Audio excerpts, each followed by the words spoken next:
এই দেশে স্বাধীনতার চেতনা যারা ধারণ করে তারাই পক্ষের শক্তি, এইভাবে দেখতে হবে। তো স্বাধীনতার চেতনা তারা ধারণ করে যারা আপনার এই দেশের সমতাভিত্তিক রাজনীতি চায়, যারা সামাজিক ন্যায়পরায়ণতা চায়, যারা একটা গণতান্ত্রিক রিপাবলিক দেখতে চায়, যারা নাগরিকের মর্যাদা সমুন্নত করতে রাখতে চায়। এইটার বিরোধিতা যদি আওয়ামী লীগ করে, তাহলে আওয়ামী লীগও সেই মুক্তিযুদ্ধের পক্ষের শক্তি নয়। এটার বিরোধিতা যদি করেছে পক্ষে যদি অন্য, যখন তাদের জন্মই হয় নাই, তারাও করে, তারাও মুক্তিযুদ্ধের পক্ষের শক্তি। পক্ষ এবং বিপক্ষ কথাটা কিভাবে আপনি বিশ্লেষণ করবেন তার উপর নির্ভর করে। তবে এইটাকে, এই ব্যাপারে বিভ্রান্তি ছড়ানোর জন্যে যথেষ্ট লোক সক্রিয় আছে, তার আপন আপন গোষ্ঠীগত রাজনীতির জন্যে। এইখানে আপনার উদ্ধার করার ব্যাপারটা দাঁড়ায়, এখানে আপনার গণতান্ত্রিক বুদ্ধিজীবিতা, বাংলাদেশকে স্বাধীন রাখবার জন্য প্রয়াসী বুদ্ধিজীবিতা, তাদের এটা কর্তব্য এগুলো ভেঙে ভেঙে ভেঙে ভেঙে আপনার অগণতান্ত্রিক বদুদ্দেশ্য প্রণীত রাজনৈতিক বয়ানগুলিকে রিফিউট করে করে ইতিহাসের তথ্য দিয়ে সত্য প্রতিষ্ঠা করবার সংগ্রামটা অব্যাহত রাখা। একটা হচ্ছে যে আপনি বলছেন যে কমিশন যারা গঠন করেছিল, এই সরকারের একটা অন্যতম প্রধান দুর্বলতা হচ্ছে এই সরকারের নিজস্ব কোনো আপনার রাজনৈতিক দর্শন নাই।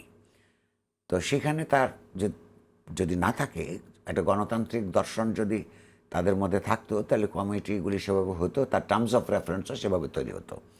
দ্বিতীয় প্রশ্নটা হচ্ছে, তারপরে এর মধ্যে যারা অন্তর্ভুক্ত হয়েছেন, আমি দাবি করছি যে তারাও তো এই বিষয়গুলো আনেননি যেগুলো আমরা ইতিপূর্বে আলাপ করলাম। তৃতীয়ত প্রশ্ন হচ্ছে, ঠিক আছে তারা আনেননি, তারপরে তো এই দেশের প্রধান প্রধান রাজনৈতিক দলগুলো, প্রায় 37টা রাজনৈতিক দলের সঙ্গে তারা দীর্ঘদিন ধরে এটা আলাপ আলোচনা করেই কাজ করছেন। এই রাজনৈতিক দলগুলোর প্রধান প্রধান রাজনৈতিক দলগুলোতে এইটা প্রশ্ন আসে নাই, প্রশ্নগুলো উত্থাপন করে নাই। এর অর্থ কি? আমি বলেছি যে বাংলাদেশের যে শাসক শ্রেণীর রাজনৈতিক দলগুলো নিজেরাই তাদের অন্তর্গতভাবে অগণতান্ত্রিক। যেমন ধরুন, আপনি নারীর প্রশ্নটা এনেছিলেন। বাংলাদেশে বহু কাল ধরে এইটা একটা আইন আছে, বিধি আছে, যে রাজনৈতিক দলগুলোর বিভিন্ন পর্যায়ে কেন্দ্র থেকে পরিধি পর্যন্ত যে কমিটি হবে, সেই কমিটির 30% সদস্য নারীদের মধ্য থেকে আসতে হবে। কোনো রাজনৈতিক দলের মধ্যে তো সেটা নাই। অথচ আপনি সর্বশেষ ভোটার তালিকাও দেখলে দেখবেন বাংলাদেশে ভোটারদের সংখ্যা পুরুষদের চেয়ে নারীরা বেশি। অর্থাৎ এখানে রাজনৈতিক দলগুলো, সেটা নারীদের নেতৃত্বে থাকুক বা পুরুষদের নেতৃত্বে থাকুক, তার চৈতন্যের মধ্যে এক ধরনের পুরুষতান্ত্রিকতা বিদ্যমান। বলে পুরুষতান্ত্রিকতা তো নারীর মধ্যেও থাকতে পারে, এটা একটা রাজনৈতিক আদর্শ, একটা রাজনৈতিক কনসেপ্ট। তো যেই সমাজের মধ্যে গণতন্ত্রের জন্য সংগ্রাম করে যারা, তারা নিজেরাই যদি গণতান্ত্রিক না হয়, যে সেইখানে নতুন একটা উন্নততর রাজনৈতিক বন্দোবস্তের জন্য বুঝতে হবে যে এখন আপনার সময় ওঠেনি, হয়ে ওঠেনি, সময় হয়নি। এটার জন্য আরও ব্যাপক রাজনৈতিক সাংস্কৃতিক পর্যায়ে কাজ করতে বলে একটা দিক। দ্বিতীয় হচ্ছে যে, এটা আমি আগেও বলেছি যে এই সরকারের মধ্যে আপনি যেটা বলছেন, গণ অভ্যুত্থানের যে অভ্যন্তরীণ মানে অন্তর্লীন যে গণতান্ত্রিক চেতনা, সেটা উপলব্ধি করতে হলে যারা এখন সরকার চালাচ্ছেন, তাদের একটা বিরাট অংশতেই গণ অভ্যুত্থানের সঙ্গে সরাসরি সংশ্লিষ্ট ছিলেন না। তারা এক ধরনের কমফোর্ট জোনের মধ্যে বসবাস করতেন। ফলে তাদের পক্ষে এই যে মা সন্তানকে নিয়ে আন্দোলনরত সন্তানকে পানি দিতে গেছিলেন কিংবা খাবার দাবার জোগাড় দিয়েছেন, একটা বাংলাদেশে তো এটা অসাধারণ একটা ঘটনা গত বছর ঘটেছে। এদেশে বরাবরই নারীদের কম বেশি অংশগ্রহণ ছিল আন্দোলন সংগ্রামে, কিন্তু এই ঘটনা জীবনে কতবার ঘটেছে যে গুলি হচ্ছে, মারপিট হচ্ছে, সেইখানে সন্তানরা লড়াই করছে, সেই লড়াই থেকে সন্তানদেরকে তুলে আনার পরিবর্তে উল্টো সংগ্রাম করবার জন্যে যে তারা আহার্য জোগাচ্ছে, তাদেরকে পানীয় দিচ্ছে এবং উদ্বুদ্ধ করছে। এই ঘটনা তো বাংলাদেশে আন্দোলন সংগ্রামের মধ্যে অনন্য একটা ঘটনা, এবং পুলিশের রিপোর্টের মধ্যে ছিল। এগুলি সব অনন্য ঘটনা যেগুলো ঘটেছে, যে তাদের অসহায়ত্ব কি ছিল হাসিনা সরকারের পুলিশের, গুলি করে লোকেদের মধ্যে, একটা ছেলে মরে যায়, এটা দেখে অন্যরা ভয় না পালিয়ে গিয়ে লড়াই অব্যাহত রাখে। এই সমস্ত ছেলেমেয়েরা যেই ধরনের ডেসপারেশন থেকে, আদর্শিক গণতান্ত্রিক ডেসপারেশন থেকে লড়াই করেছে, এবং এরা কেন করেছে সেগুলো দেয়ালে দেয়ালে তারা লিপিবদ্ধ করেছে, তারা গ্রাফিতি এঁকেছে, পোস্টার দিয়েছে। সেইগুলোর মধ্যে না থাকলে এই চেতনার গভীরে প্রবেশ করা সম্ভব না। যাদের পক্ষে সম্ভব না, এইরকম এক লোকেদের একটা বিরাট অংশ সরকারের মধ্যে আছে। ফলে আমি যেটা আশাই করি না, আমি মনে করি আরও রাজনীতি সচেতন, উন্নততর, চৈতন্য বিশিষ্ট আরও সংগ্রাম এবং গণ অভ্যুত্থান দরকার হবে আপনার যে কাঙ্ক্ষিত আপনার নতুন গণতান্ত্রিক ব্যবস্থা হওয়ার জন্য। আচ্ছা, আমি একটু রাজনৈতিক দলগুলোর সম্পর্কেও বলতে চাই। আপনি যেমনটা বললেন যে এই ঐক্যমত কমিশনে তো রাজনৈতিক দলগুলো ছিল, তারা এখানে তাদের ইনপুট দিতে পারত, যাতে করে সমাজের প্রত্যেকের প্রতিনিধিত্ব এখানে থাকে, এই যে আলোচনাগুলো সংস্কারের হয়েছে। কিন্তু আমরা সেটা দেখি নাই, আমরা শ্রমিকদের প্রতিনিধিত্ব দেখিনি, আমরা অবাঙালি অন্যান্য আরও যারা সংখ্যালঘু আছেন তাদেরও এখানে কিন্তু প্রতিনিধিত্ব দেখিনি। এর বাইরেও দলগুলো যেভাবে এখন রাজনীতি করছে, তাদের মধ্যে আপনি রাজনৈতিক সংস্কৃতির কতটুকু পরিবর্তন দেখেছেন? যদি সোজা কথা জিজ্ঞেস করি যে জুলাইকে আসলে রাজনৈতিক দলগুলো কতটুকু ধারণ করছে আপনার মনে হয়? দেখুন, এখানে রাজনৈতিক দলগুলোর কর্মীরা 15 বছর ধরে নানা ধরনের নিপীড়নের শিকার হয়েছে, এবং একটা মাত্র গ্রুপের, ইন্ডিভিজুয়ালদের গ্রুপের সংগ্রাম এবং আত্মত্যাগের মধ্য দিয়েই আপনার একটা স্বৈরতান্ত্রিক সরকারের পতন ঘটেনি। এটা হঠাৎ করে কোনো একদিন সকালে শুরু হলো এবং কয়েকদিনের মধ্যে শেষ হয়ে গেলো। রাজনৈতিক সংগ্রামের গতি প্রকৃতি এভাবে চিহ্নিত করা কিংবা কল্পনা করা ভুল। এটা ইতিহাসবোধ সম্পন্ন মানুষেরা করে না। তো এখন এটা যেমন সত্যি রাজনৈতিক দলগুলি এর মধ্যে ছিল, কিন্তু রাজনৈতিক দলগুলোর নেতৃত্ব তো অনেক বেশি কনজারভেটিভ। ধরুন আমি একটা জিনিস আপনাকে উদাহরণ দিই। বিএনপি একদিকে তারা নিজেদেরকে একটা মধ্যপন্থী রাজনৈতিক দল হিসেবে হাজির করতে পছন্দ করে। মধ্যপন্থী দল বলতে কী বোঝায়? তারা বামপন্থীও না, তারা ডানপন্থীও না, অর্থাৎ তারা এই যে নানা ধরনের ধর্মভিত্তিক রাজনীতির যে প্ল্যাটফর্ম হিসেবে যে রাজনৈতিক সংগঠনগুলো আছে, যারা ভীষণভাবে সমাজতন্ত্রের বিরোধী, তারা বিএনপি বলে যে আমরা তাদের সঙ্গে নেই। আবার যারা বামপন্থী, যারা মনে করে ক্লাস স্ট্রাগলের মধ্য দিয়ে, শ্রেণী সংগ্রামের মধ্য দিয়ে নিপীড়িত শ্রেণীসমূহ একসময় ক্ষমতা দখল করবে এবং সেই রাজনীতিটা তা করেন, বিএনপি বলে আমরা তারাও নয়। তাহলে মধ্যপন্থী। উভয় তরফে যেগুলো ভালো জিনিস আছে, সাধারণভাবে গণতান্ত্রিক চৈতন্য, সবার ইকুয়ালিটির কথা, প্রতিনিধিত্বমূলক গণতন্ত্রের কথা, অসাম্প্রদায়ের কথা, তার কথা তাদের বলতে হবে। আচ্ছা, সর্বশেষ আপনি লক্ষ্য করুন তো, বিএনপির একজন উদীয়মান নেতা, খুবই প্রভাবশালী বলে মনে হচ্ছে, সালাউদ্দিন সাহেবকে আমরা একটা প্রকাশ্য বক্তৃতা দিতে দেখলাম। আপনি দেখলাম যে মাথায় টুপি পরে উনি বলছেন যে দেশে শরীয়তের বিরোধী কোনো আইন কানুন তারা যদি সরকারে যায় প্রণীত হবে না। তো এই কথার আর জামাত ইসলামের কথার মধ্যে পার্থক্য কী? নাই তো। তাহলে তারা যে মধ্যপন্থার কথা বলছেন, সেই মধ্যপন্থী রাজনীতি তারা করছেন না। মধ্যপন্থী রাজনীতির মধ্যে তো আপনার ধর্মকে ব্যক্তিগত জীবনের পবিত্র আমানত হিসেবে আলাদা করে রাখবার কথা, রাজনীতি যে এই আপনার জাগতিক জীবনের সমস্যা নিয়ে চিন্তা করবার কথা, তো সেটা তো তাদের নাই। আবার আরেক নেতা দেখবেন, একই পার্টির আরেক নেতা দেখবেন অন্যভাবে কথা বলছে। আবার আমরা যদি পুরনো কথাটা ফিরে আসি, বিএনপির মধ্যেই যে নারীর ক্ষমতায়নের কথা বলা হয়, বিএনপির সর্বোচ্চ কমিটি থেকে সর্বনিম্ন কমিটি থেকে 30% নারী আছে? নিশ্চয়ই নাই। এইরকমভাবে নানান অসঙ্গতি আপনারা দেখতে পাবেন। আবার তারপর আপনি অন্যান্য রাজনৈতিক দলের কথা বলছেন, সমস্ত জামাত ইসলামের সমস্ত পোস্টারে দেখতে পাবেন তারা আল্লাহর আইন চান, হ্যাঁ, আল্লাহর সার্বভৌমত্ব জমিতে প্রতিষ্ঠিত করতে চান। অর্থাৎ তারাও ধর্মের বিধানকে গণতন্ত্রের বিধান হিসেবে নিয়ে এসে বিভ্রান্ত করতে চান অর্থাৎ মানুষকে। অথচ গণতন্ত্রের কথা হচ্ছে রাষ্ট্র একটা পার্থিব ব্যাপার, এটা আধ্যাত্মিক ব্যাপারও নয়। মানুষের জাগতিক সমস্যা সমাধানের একটা প্রতিষ্ঠান হচ্ছে রাষ্ট্র। সেই রাষ্ট্র পরিচালনার ক্ষেত্রে মানুষের সার্বভৌমত্ব বিদ্যমান থাকবে। হ্যাঁ, কিন্তু এই যে অসঙ্গতি পরায়ণ কথাবার্তা, আবার তারা একই সঙ্গে বলবে যে সার্বভৌমত্ব হচ্ছে আল্লাহর, আবার যেই সংবিধানের মধ্যে সার্বভৌমত্ব জনগণের বলে পরিষ্কারভাবে লেখা আছে, সেইটা নিয়ে ওথ নিয়ে শপথ করে ওইটা নিয়ে চলবার ব্যবস্থা করবেন। এত অসঙ্গতি দিয়ে তো গণতন্ত্রও হয় না, আপনার ইসলামও হয় না। তৃতীয়ত আপনি ধরুন সততা, তো বুদ্ধিভিত্তিক সততা অত্যন্ত গুরুত্বপূর্ণ বিষয়। ধরেন আপনি জামাত ইসলামের কথাই যদি বলি, আপনি লক্ষ্য করুন আওয়ামী লীগের বিরুদ্ধে এই দেশের একটা বিরাট মানুষের চিন্তাশীল সৎ মানুষের অভিযোগ হচ্ছে যে তারা বাংলাদেশের স্বাধীনতা যুদ্ধের চেতনা নামে সেই চেতনাকে আপনার পাশ কাটিয়ে কেবলমাত্র নিজেদের দলের এবং গোষ্ঠীগত স্বার্থ সমুন্নত রাখবার চেষ্টা করেছে। তারা যেই যুদ্ধ জনযুদ্ধটা সমস্ত রাজনৈতিক দলের কয়েকটা, এই যে জামাত ইসলামী সহ এরকম কয়েকটা দলের সক্রিয় বিরোধিতার কথা বাদ দিলে অন্যরা সবাই করেছে। সেই ক্ষেত্রে আপনারা লক্ষ্য করেছেন না যে আওয়ামী লীগ সবসময় বলে এটা তাদের দলীয়কে তারাই করেছে, এই ধারণাই সমাজে প্রতিষ্ঠিত করেছে।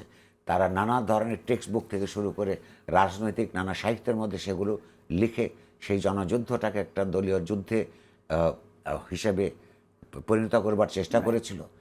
জামাত ইসলাম আর প্রবণতা দেখেন আওয়ামী লীগের সঙ্গে মিলে আপনি লক্ষ্য করছেন এই যে 2024 সালের যে গণ অভ্যুত্থান, তারা সুযোগ পেলেই এটা নানানভাবে যেন তাদের ছেলেরাই নানা ধরনের নানা পার্টির ভিতরে থেকে এই সংগ্রামটা করেছে এরকম একটা ধারণা দেওয়ার চেষ্টা করছে। তো এইটাও একটা ইতিহাস বিকৃতিরই একটা অংশ। আবার লক্ষ্য করুন এই রকম একটা পরিস্থিতিতে যখন সবাই এক ধরনের কথাবার্তা বলবার মতো একটা রাজনৈতিক আবহ তৈরি হয়েছে, সেখানে তারা কি বলছে, একদিকে স্বাধীন বাংলাদেশের সক্রিয় বিরোধিতা করা সেটা আপনাকে রাজনৈতিক ভুল হিসেবে আপনি বলতে পারেন, কিন্তু সেই বিরোধিতা করতে গিয়ে পাকিস্তানিদের সঙ্গে হত্যাযজ্ঞে অংশগ্রহণ করা, মানবতাবিধি অপরাধ সংগঠিত করা, সেইটার জন্যে যে তাকে দল হিসেবে ক্ষমা চাইবার ব্যাপার সেটা তো তারা করছেই না। সুযোগ পেলে কী করছে, কেউ কেউ তাদের দলের নানান জায়গায় লিখছে যে 1971 সালে নাকি এই দেশের মুসলমানরা ভুলে যুদ্ধ করেছিল। অর্থাৎ তাদের মধ্যে কোনো রকমের আওয়ামী লীগের যেমন এই হত্যাকাণ্ডের জন্য কোনো রিমোর্স, কোনো অপরাধ বোধ নাই, জামাত ইসলামের মধ্যে সেই কোনো অপরাধ বোধ তৈরি হতে আমরা দেখছি না। রাইট, আমার দুটি প্রশ্ন আছে। আপনি বিএনপি নিয়ে যে কমেন্টটি করেছেন যে মধ্যপন্থার রাজনীতি করছে, কিন্তু বিএনপি নেতা standing committee member BNP Salahuddin আহমেদের যে কোটটি আপনি করেছেন যে ইসলাম বিরোধী বা শরিয়া বিরোধী কোনো আইন বিএনপি করবে না। আমার প্রশ্ন হচ্ছে যে এটা তো মুসলিম প্রধান দেশ, শরিয়া বিরোধী আইন করে তারা জনগণের রাজনীতি এখানে করতে পারবে কিনা, আসলে সেটা একটা প্রশ্ন। আর দ্বিতীয় প্রশ্নটা হচ্ছে আপনি যেমনটি বললেন, আমার মনে হয় যে আমি প্রথম প্রশ্ন উত্তরটা জেনে তারপরে আমি দ্বিতীয় প্রশ্নে যেতে চাই, আপনি যদি সংক্ষেপে শোনেন। শরিয়া বিরোধী বা পক্ষে এই কথাগুলির রাজনীতি অবান্তর। বাংলাদেশের মানুষ শরিয়া প্রতিষ্ঠা করবার জন্য স্বাধীনতা যুদ্ধ করে নাই, এই ব্যাপারে কোনো বিভ্রান্তি থাকা উচিত না। এই প্রশ্নটা হচ্ছে যে তার মানে কেউ কেউ কি মনে করে যে বিএনপি ক্ষমতায় গেলে শরিয়া বিরোধী আইন করতে পারে? এটা সুবিধাবাদ, এটা সুবিধাবাদ। আমি বলছি বাংলাদেশের মানুষ গণতন্ত্র প্রতিষ্ঠার জন্য সংগ্রাম করেছে সারা জীবন ধর। আমাদের আগের প্রজন্ম করেছে, আমাদের প্রজন্ম করেছে, নতুন প্রজন্ম করেছে, এই কথাগুলি বলেছে। ফলে এইখানে এই যে ধর্মকে রাজনীতির মধ্যে ঢুকিয়ে দেয়, এটা সুবিধাবাদী প্রবণতা। তার মাথায় দেওয়া টুপি এবং এই শরিয়া সংক্রান্ত আলোচনা তাকে কেউ জিজ্ঞাসা করে না শরিয়ার পক্ষে না বিপক্ষে আছে বিএনপি। কিন্তু শরিয়া আলোচনাটা তো খুব হচ্ছে এখন। আমি কথা বলছি, তাকে কেউ সেদিন জিজ্ঞাসা করে না, নিজেই বক্তৃতা দিয়েছেন। প্রশ্নটা হচ্ছে তার এই দৃশ্যটা তো আমাদেরকে মনে করিয়ে দিয়েছে সে 96 সালের নির্বাচনের আগে শেখ হাসিনা যেমন আপনার হিজাব পরে এই পর্যন্ত জামা পরে ইসলাম কায়েমের রাজনীতির কথা বলছিলেন, অথচ বাস্তবে করেন নাই, বা এটা আওয়ামী লীগের রাজনীতিও না। তো সেইটা মানুষকে ঠকানোর জন্য বলা। এই ধরনের ঠকবাজির রাজনীতির প্রভাব থেকে বিরত থাকা উচিত। বিএনপি নিজেকে ইসলামপন্থী দল হিসেবে তার ম্যানিফেস্টোতে লেখা নাই। আচ্ছা, আমাকে ফলে তার আপনি এক দল আমাদের সামনে এক ধরনের কথা বলবেন, আরেক দল গ্রুপের সঙ্গে আরেক ধরনের কথা বলবেন। এই বিভ্রান্তিকর কথাবার্তার অর্থ হচ্ছে এই দলটির সুনির্দিষ্ট কোনো রাজনীতি নাই।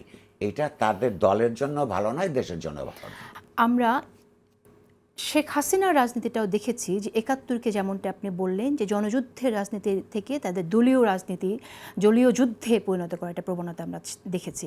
এখন আবার যখন জামাতের এই 24কে সামনে আনার রাজনীতিকে মোকাবেলা করতে দেখছি, তখন আমরা ভারতের সেই বয়ানকে আবার সামনে আসতে দেখছি এইভাবে যে কে মুক্তিযুদ্ধের বিপক্ষ শক্তি, কে পক্ষ শক্তি, বিপক্ষের হলে দেশে থাকতে পারবে না। আমরা এই 71-এর পক্ষের শক্তি বিপক্ষের শক্তির বাইনারি থেকে কি করে বের হব এবং আসলে এই যে মুক্তিযুদ্ধটা জনগণের যুদ্ধ ছিল তাকে কিভাবে রেস্কিউ করব? দুই তিনটে জিনিস এসছে। এক নম্বর হচ্ছে ৭১-এর সঙ্গে যারা ২৪কে মিলাতে চায় বা তাদেরকে রিপ্লেস করতে চায়, তারা এটা তাদেরকে ঠিক অপরাধী হিসেবে শনাক্ত করি আমি। এই কারণে যে বা একটা দেশের, পৃথিবীর কোনো দেশের সশস্ত্র স্বাধীনতা যুদ্ধের সঙ্গে সেই দেশের অন্য কোনো লড়াইয়ের, মানে অর্থাৎ মৌলিক পরিবর্তন সংক্রান্ত একটা বৈপ্লবিক যুদ্ধ ছাড়া সেটার সঙ্গে তুলনা হয় না। বাট এইখানে যারা ২৪-এ যারা গণ অভ্যুত্থানের পিছনে ছিলেন, মিছিলের মধ্যে ছিলেন, মৃত্যুবরণ করেছেন, তারা তো এটাকে এই কথা বলেন নাই। তারা নিজেরাই বলছেন যে ৭১ সালে স্বাধীনতা যুদ্ধের মধ্য দিয়ে যে আকাঙ্ক্ষার ভিত্তিতে স্বাধীনতার যুদ্ধ সংগঠিত হয়েছিল, যে আকাঙ্ক্ষার কতগুলি মূর্তিমান রূপ আমরা লিখিতভাবে পাই, যেমন ধরুন প্রক্লেমেশন অফ ইন্ডিপেন্ডেন্সের মধ্যে এখানে একটা সমতাভিত্তিক সমাজ, নাগরিকদের আপনার এই যে মর্যাদা, নাগরিক মর্যাদা, তারপরে হচ্ছে সমাজে ন্যায় বিচার প্রতিষ্ঠা করা, ন্যায় বিচার না, ঠিক ন্যায়পরায়তা, যেটা সামাজিক, রাজনৈতিক, অর্থনৈতিক, সাংস্কৃতিক ন্যায়পরায়তা প্রতিষ্ঠা করা, সেইটা ৫০ বছরও এটা করা যায় নাই।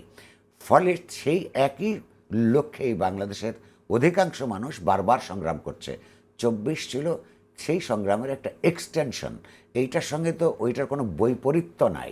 যারা এইটাকে অন্যভাবে প্রযুক্ত করতে পারেন, জামায়াতের কথা আপনি বলছেন, তো জামায়াতের রাজনীতি করবার জন্য তার একটা কিছু গৌরব দরকার। ৭১ সালে যেহেতু সে একটা অগৌরবের ভূমিকায় ছিল, সেইটাকে মানুষকে ভুলিয়ে দিতে পারলে তার জন্য সুবিধা হয়। কিন্তু যারা মনে করে যে এইটার মধ্য দিয়ে ভুলিয়ে দিতে পারবে, হ্যাঁ, তারা এটা ভুল করছে। এটার ইতিহাসের কতগুলো জিনিস এগুলো মুছে দেওয়া যায় না, কিছুদিনের জন্য মানুষকে বিভ্রান্ত করা যায়। কারণ এই ইতিহাস শুধু একটা দেশের নির্দিষ্ট জনগোষ্ঠীর মধ্যেই থাকে না, বৈশ্বিক ইতিহাসের মধ্যেও থাকে। তো এখন সারা পৃথিবী জামাত ইসলামের কথা বিশ্বাস করে কিংবা আওয়ামী লীগের মধ্যে কথা বিশ্বাস করে তার মতো ন্যারেটিভকে দেখবে, এটা মনে করবার কোনো কারণ নাই। আপনি উদ্ধার করবার যে এটা কথা বলছেন না, পাশাপাশি আরেকটি কথা, উদ্ধার করার কথা তো শুনবো আমি।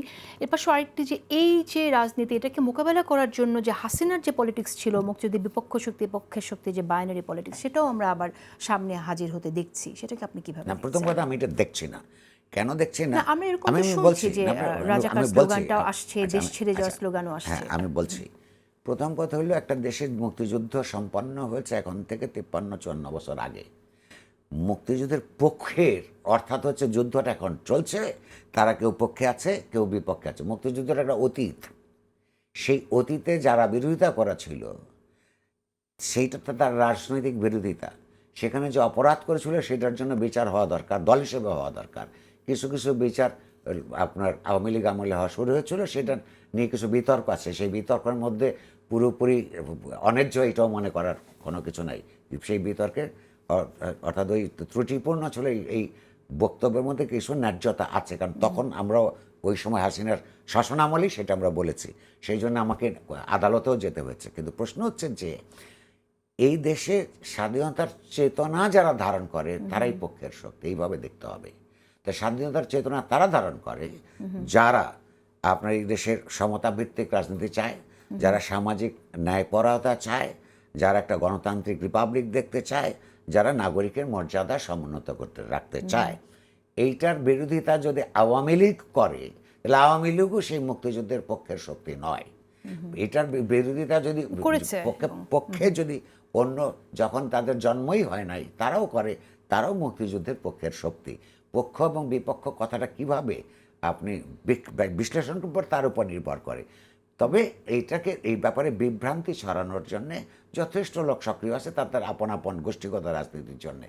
এইখানে আপনার উদ্ধার করার ব্যাপারটা দাঁড়ায়, এইখানে আপনার গণতান্ত্রিক বুদ্ধিজীবিতা, বাংলাদেশকে স্বাধীন রাখবার জন্য প্রয়াসী বুদ্ধিজীবিতা, তাদের এটা কর্তব্য এগুলো ভেঙে ভেঙে ভেঙে ভেঙে আপনার অগণতান্ত্রিক বদুদ্দেশ্য প্রণীত রাজনৈতিক বয়ানগুলিকে রিফিউট করে করে ইতিহাসের তথ্য দিয়ে সত্য প্রতিষ্ঠা করবার সংগ্রামটা অব্যাহত রাখা।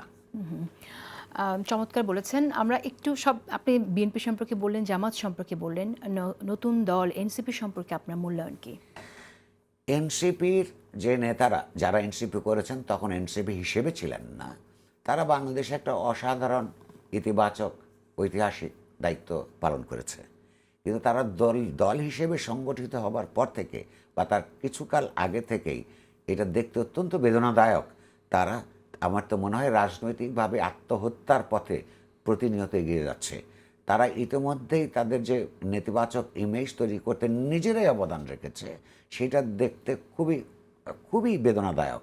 আওয়ামী লীগের এই স্বৈরতান্ত্রিক রাজনীতির পর প্রতিষ্ঠিত রাজনৈতিক দলের বাইরে যে রাজনৈতিক শূন্যতা তৈরি হয়েছিল, সেই একটা মধ্যপন্থী রাজনৈতিক দল হিসেবে যদি তারা 15-20 বছরের একটা আপনার ধৈর্য নিয়ে 15-20 বছরের একটা প্রকল্প হাতে নিতেন, রাজনৈতিক প্রকল্প, এইখানে যে বাংলাদেশের রাজনীতির একটা গুণগত পরিবর্তন হবার সম্ভাবনা নতুন করে তাদের হাত দিয়ে তৈরি হতো।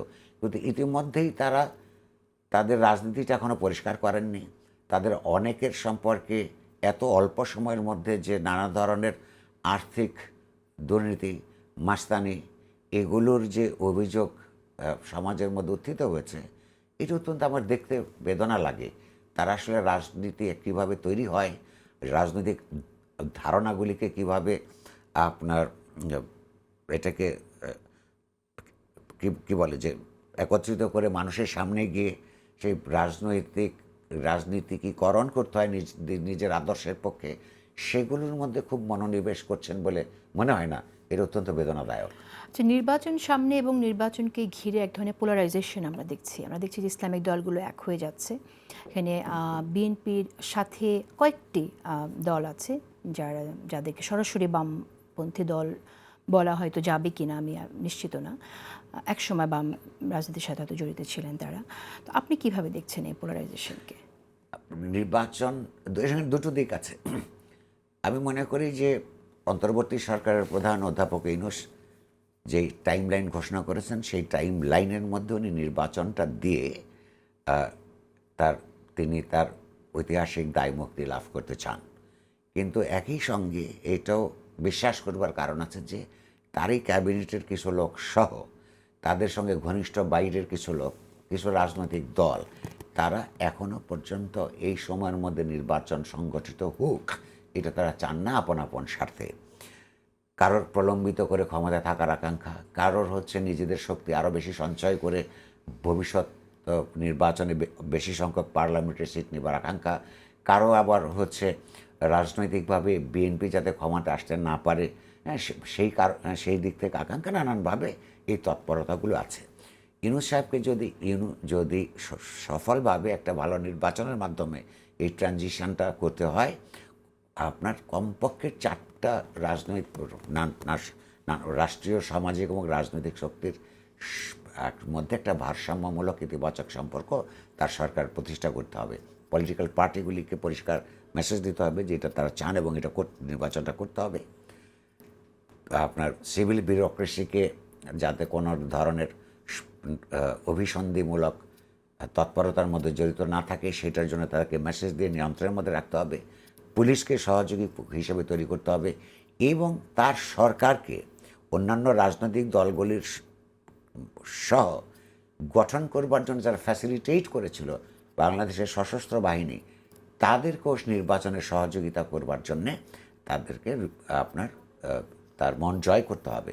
অর্থাৎ এই সমস্ত সংগঠনগুলিকে ইতিবাচক একটা বিন্দুতে নিয়ে এসে এই নির্বাচনটা তিনি পার হতে পারবেন। কিন্তু মনে রাখতে হবে, আভ্যন্তরীণ ক্ষেত্রে যেমন এই নির্বাচনের বিরোধিতা করবার হয়ে থাকবে। আওয়ামী লীগের সাধারণ সম্পাদক কিন্তু ঘোষণা দিয়েছেন তারা এই নির্বাচনটা করতে দিবেন না। তারা বলেছেন জনগণ করতে দিবে না, অর্থাৎ হচ্ছে আওয়ামী লীগ করতে দিবে না, তাদের তৎপরতাও থাকবে।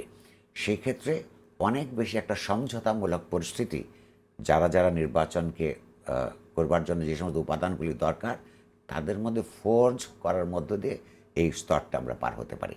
খুবই চ্যালেঞ্জিং একটা সময় সামনে। আপনি কতটুকু আশাবাদী যে প্রফেসর মোহাম্মদ ইউনূসের সরকারি কাজটি করতে পারবে? এটা হচ্ছে যে কোনো চিন্তাশীল মানুষকে আশাবাদ যেমন থাকতে হয়, আশা ছাড়া তো মানুষ বাঁচে না, আবার আশার ভেতরে যে আশা ভঙ্গের যে সমস্ত কারণগুলো থাকতে পারে সেদিকেও তাকিয়ে থাকতে হয় এবং সেগুলোকে ফাইট করতে হয়।